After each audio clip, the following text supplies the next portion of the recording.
শ্বশুর বাড়ি আইসা আম পাইরা খাইতেছে। এটা একটা ভাগ্য। মিষ্টি আম, অনেক মিষ্টি।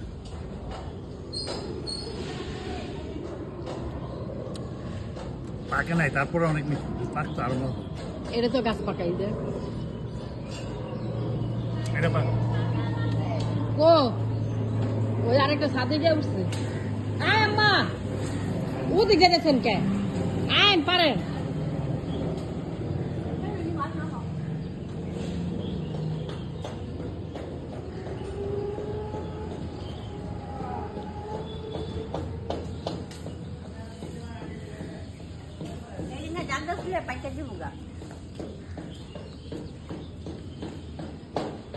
মোহাম্মদ এইটারে কোটারে ভালোকে বাইন্দা লতি আর পাঞ্জাবিটা খোল।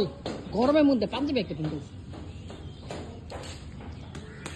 এমনে ফেলাইস না মোহাম্মদ, এমনে ফেলাইস না।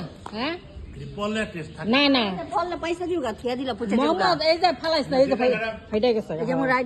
পাকবো পরে না না ফাইটাই গেলে পয়সা দেবো এটা। এটা ফিরে দিলে পয়সা দিব, কালকে পয়সা দিব গা। হ্যাঁ আর ডিমের পরে কাঁচা থাকলে পাথর বাতি দিলে আমার দুটা চেরাই না দাও তো তুমি বই ভর্তি না তুমি ভর্তি না এম তো ময়লা ভর্তি না উপরে তো আবার লোহার লক্কর পাবো না তো।